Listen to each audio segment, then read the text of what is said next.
after tonight when we go to bed, okay? All right, so let's get started this evening with a word of prayer.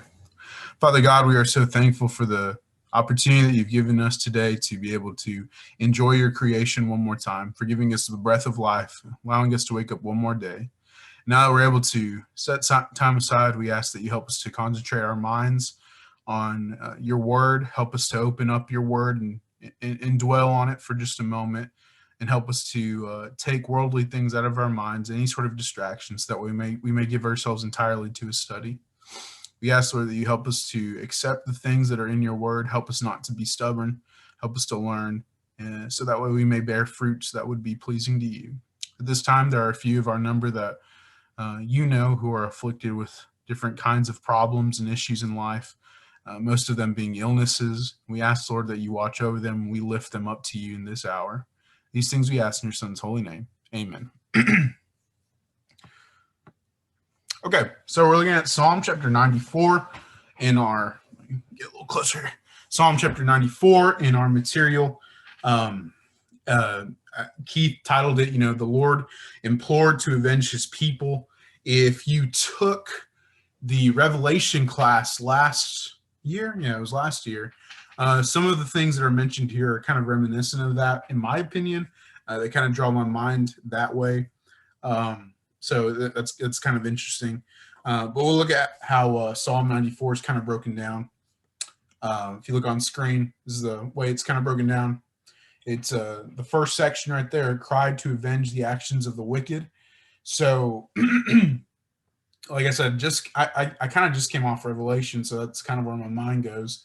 But this is not terribly uncommon. I would say this is one of the, when I talk about during the Psalm class, I say like, oh, we've already kind of visited that. This is one of the ones that maybe we haven't talked about as much. A cry to avenge the actions of the wicked. There were a few, but it's another time that we can touch a base on this idea again. When somebody has done something wicked or evil, and the psalmist, whoever writes it, is able to stand back and look at that action, right, and say like, okay, that was inherently wrong, what they are doing, and it's more than just enemies, right? You're talking about wicked, evil people. So this is kind of a little bit different take on that kind of thought. So we'll look at that, the first structure, verses 1 through 3, verses 4 through 7, the character of the wicked, of how the wicked are. We have not talked about this probably like directly in that sense, but in everything that we've talked about in the book of Psalms, sometimes the writer themselves, they will have the character of the wicked. It's interesting because this is something that we could all obviously fall into. But this is particularly talking about people who are either slandering against God, slandering against his people, or maybe just taking advantage of other people. It's a really sick kind of wicked kind of people. So we'll look at that this evening. Verses 8 through 11, a warning that God sees everything. We talk about God being God's omni everything, right? He's omniscient. He's omnipotent. He is omnipresent. He's everywhere. He sees everything. He's all powerful. And that's what we'll talk about. Verses 12 through 15, the blessing of patient endurance. So this is kind of more of a hopeful section of the chapter, just because you look at the kind of things that surround it, might be kind of darker, might be more dreary to think about. And yet here are some promises, or at least some, some blessings that come to people who wait, to endure. And then verses 16 through 19, the psalmist's personal dependence on the Lord. And this one will be very familiar to a lot of us. We've seen, lots of times now, where whoever the writer is admitting either fault or admitting blessings in life, and they say, Lord, this all comes from you. One or the other. There's a dependence on the psalmist, the writer, on the Lord. And it's really good. It's really good for us to kind of learn from that. And then there's a final section. We'll get to that at the end of the lesson. Okay, so there's the structure of Psalm chapter 94. So let's kind of get into it. Let's go ahead and read verses 1 through 3 here. It says in Psalm chapter 94, verses 1 through 3, O Lord God of vengeance, shine forth. Rise up, O judge of the earth. Render recompense to the proud. How long shall the wicked, O Lord, how long shall the wicked exult? So right off the bat, there's a complaint. So we've seen these from time to time, these complaints from the psalmist. And look, here's an issue that's going on in the world. How long is it going to be until something is done about it? Sorry, someone was coming in. How long is it going to be till something is done about it? And there's a real worry that if nothing is done, you can feel the dread in this person's voice and his complaint. His plea might be a better word. There's a real worry that something bad is going to happen. So what this leads people to do, this is something that I've been thinking about, and I think it's pretty good for us to contemplate this evening. When people admit that there is sin or evil in the world, and there are people who cry out saying, Lord, why is all this happening? Or how long is it going to take for you to do something? And there is not an immediate recompense. There's not an immediate punishment or an immediate punishment of that evil. A lot of times people get into the state of mind, well, God's not going to do anything, right? So that's part of the problem here. It's not said there, but that if you go to other verses, I read one 2 Wednesdays ago, and I know that might be kind of hard to remember, but it was 2 Wednesdays ago when we were talking about complacency. Part of the reason that the children of Israel were getting complacent was because they did not suffer an immediate consequence to their actions. So they thought God doesn't care what we do. So at this point on, when people are asking, okay, God, when are you going to do something about the wickedness that's going on in the world? A lot of times we all, not just the people who are crying out or the wicked people, we can all fall into a category of maybe sometimes God doesn't care. And that's a very dangerous place to be. It's not that God doesn't care. It's just that God has chosen a point in time when he will raise a nation, when he will destroy an enemy, destroy the avenger, anything of that nature. We wait on God's will rather than our own impatience, if that makes sense. So, but that is the crying out, right? And so I make a point, if you look on screen, this passage is very reminiscent of Revelation chapter 6, verse 10, when one of the seals is being opened on the scroll. Notice I said one of the seals because I can't remember which one it is right now. I think it's the fifth one. It's the fifth seal, I believe, where it's being opened on the scroll. And in doing so, it opens up and John sees this huge altar, right, with saints underneath it, and they're crying out to the God, and they're asking, how long is it going to be till you avenge our blood? In other words, these Christians had suffered some sort of hardship, and they're asking God, how long is it going to be until you've avenged us? You've made these promises that you would protect us, that one day you will conquer over evil. How long is this evil going to prevail? And so this is, part of the question. So this part's pretty interesting. One thing I want us to take away from this idea is that this is still a question that is going on today, right? Why are there still bad things that are happening in the world? And I say bad things, that's probably an understanding. Why are evil things happening in the world? Both evil in the sense of, bad, but also evil in the sense of wicked, like actual morally wicked. How come those things still happen?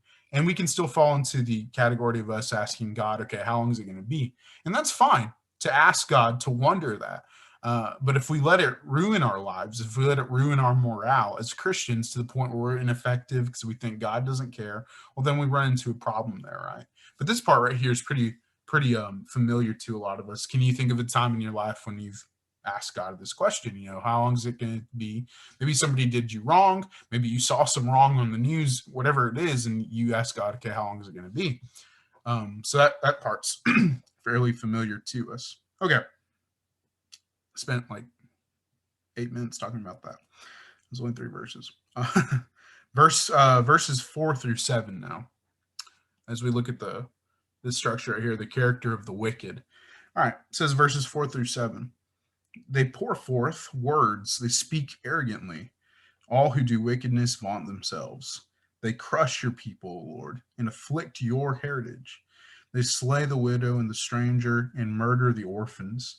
They have said, the Lord does not see, nor does the God of Jacob pay heed.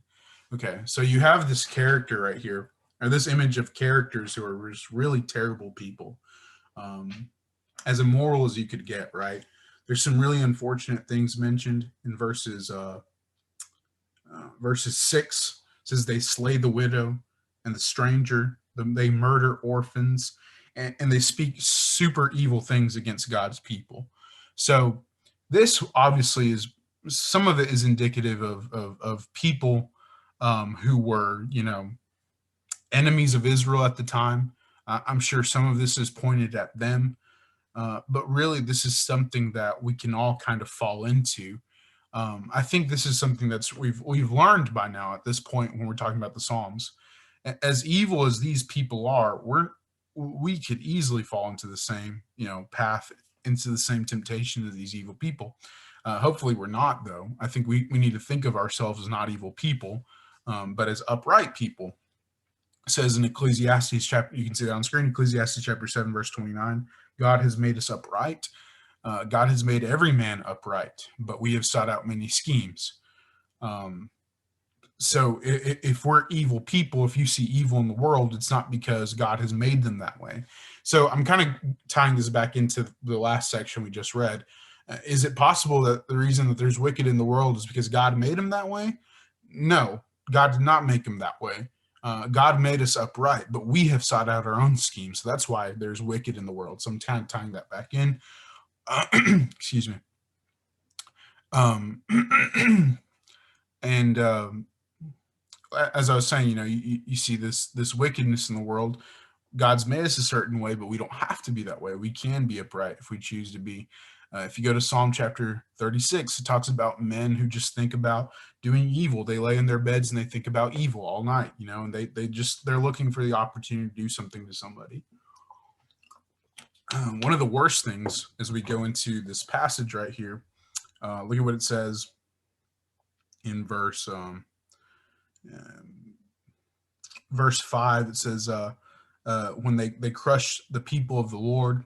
So, that's where I kind of talk about this might be attack directly on Israel, but I think it would have been even in Israel. And then obviously in verse 7, where they say, the Lord does not see, nor does the God of Jacob pay heed. That's really important, right? That we're talking about that, because later on we'll talk about that God does see. But they've gotten to that character, that attitude of complacency, where they're saying, God doesn't see or he doesn't hear. And that's what I talked about, earlier. That's how you get into this attitude of complacency. All right, let's move on from here.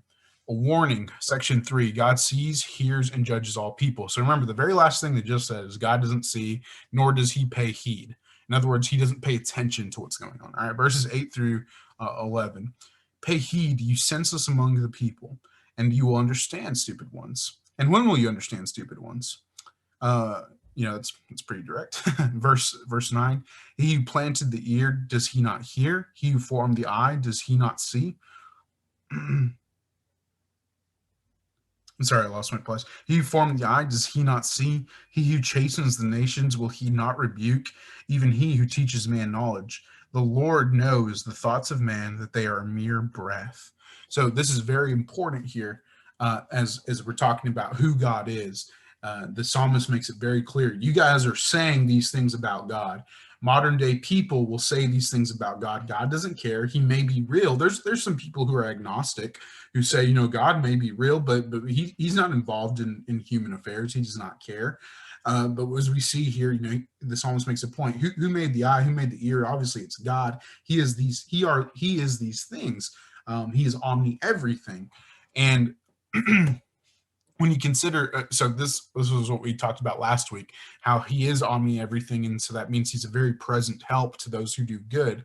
However, to those who do evil, he will be a judge. He will be a judge of all of us. But especially when you're thinking about, okay, I'm that evil person who has allowed this complacency, who's allowed this this attitude of God doesn't care, God doesn't care what we do, and so I'm going to live my life in such a wicked way.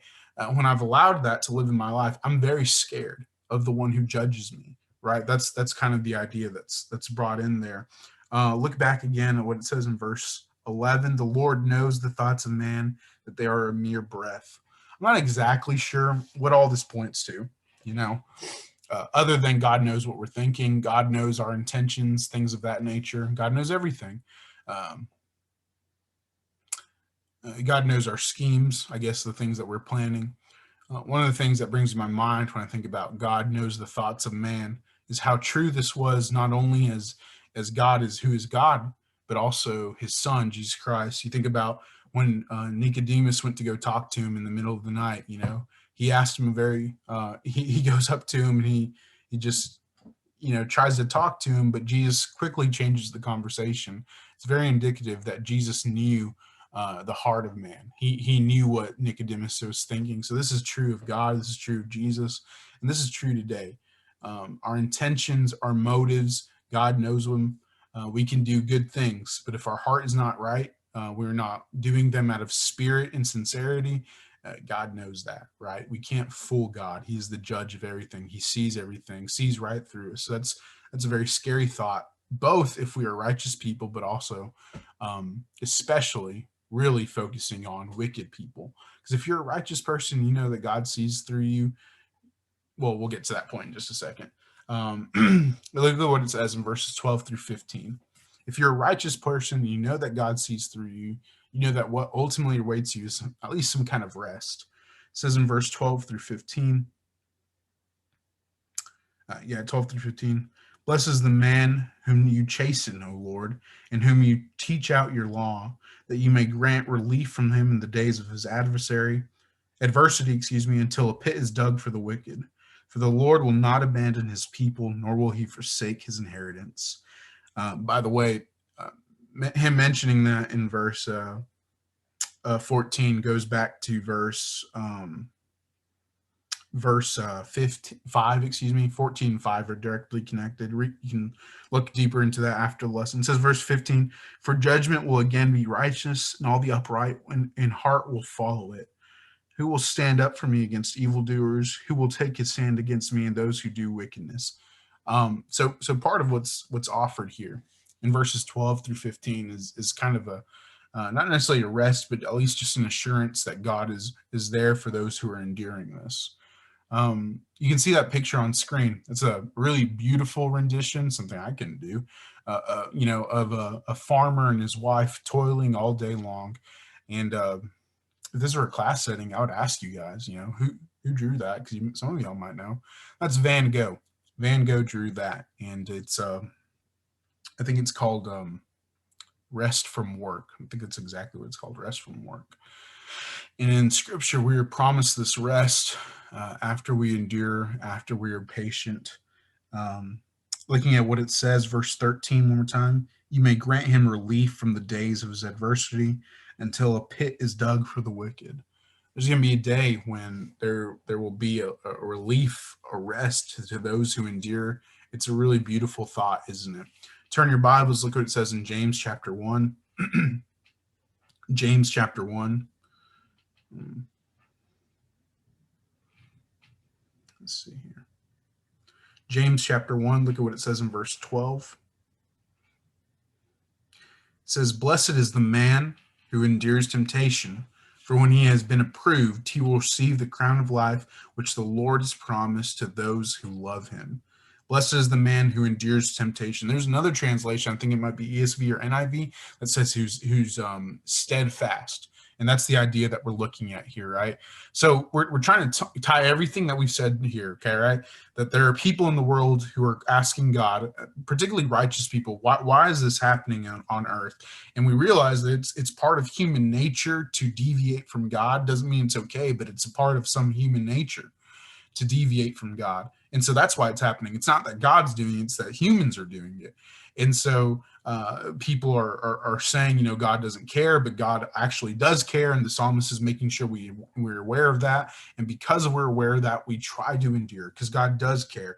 God does care if you're being righteous, if you're being upright, if you are steadfast. I think it's a word that is underused in our terminology. Sometimes it's only used in religious settings. We need to use it more. Steadfast, one who does not sway, one who endures, and that's the idea here, right? So this is a really good note to look at the psalm at, right? It kind of follows a story in my mind of how a person is dealing with this. He's looking at what's going on around him, but he ultimately knows, as the psalmist points out, if you do endure, there will be rest at the end of your days, at the end of your work. And well, we read that here in James, right? How true that is. So let's kind of move on from this point. The psalmist's personal dependence on the Lord. So let's look back at verse 16 through 19. It says, all who will stand up for me against evildoers, who will take his stand for me against those who do wickedness. If the Lord had not been my help, my soul would soon have dwelt in the abode of silence. If I should say, my foot has slipped, your loving kindness, O Lord, will hold me up. When my anxious thoughts multiply within me, your consolations delight my soul. So, I won't spend too much time on this passage right here, just because there's been too many times that we've talked about this. I say too many times. We've talked about it a lot. This is a very important point, but we've driven it home many times already in this study. This dependence that this individual has with God. And the only question I have to ask you is, do you have that same relationship with the Lord, the one who he finds consolation in God? Because I haven't made this point a lot, but we find consolation in a lot of other things. Sometimes it's our favorite couch, sometimes it's our bed, sometimes it's a hot shower. We find consolation in those things after a long day. However, the psalmist has a very special relationship with God, one that, as I imagine, can only be cultivated from days, weeks, years, probably, of devotion to Him, knowing who God is and seeing His help, waiting on Him. And once you cultivate this love for God, you have this dependence on Him. If you look on screen, I chose a picture of a child, an infant, perhaps, leaning on the hand of his father. If my hand slips, Lord, you will pick me up. That's the idea there. This is the kind of dependence we need to have on God. God is so big and we are so small and we need Him. So I ask you this evening, do you have the same dependence on Him? Now, this is kind of the last point. You look at verses 20 through 23. Let's read that there. It says, can a throne of destruction be allied with you, one which devises mischief by decree?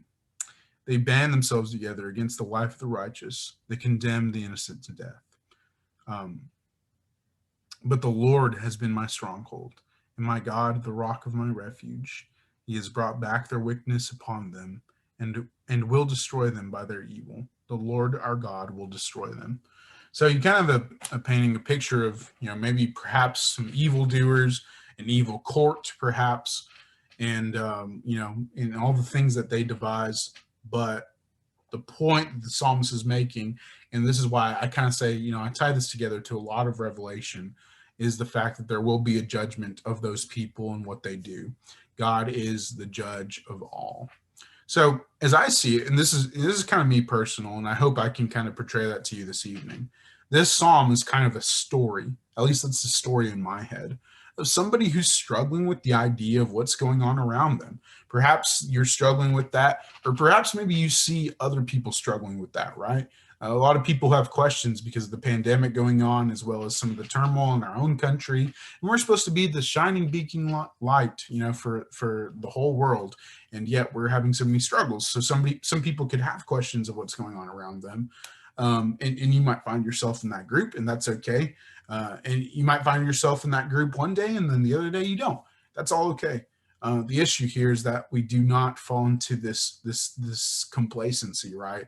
Where we think, God really doesn't care.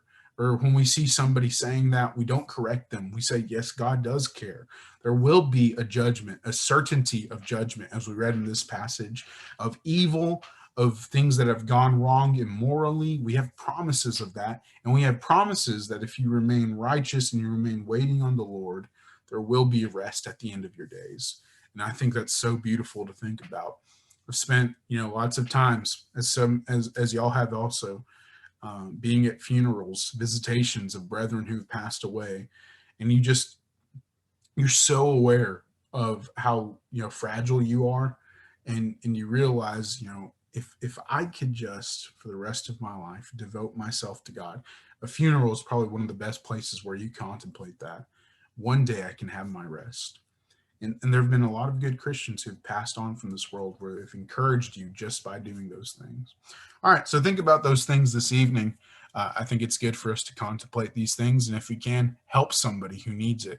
I think Psalm 94 is a story, and hopefully you can see it that way too. All right, any questions or comments?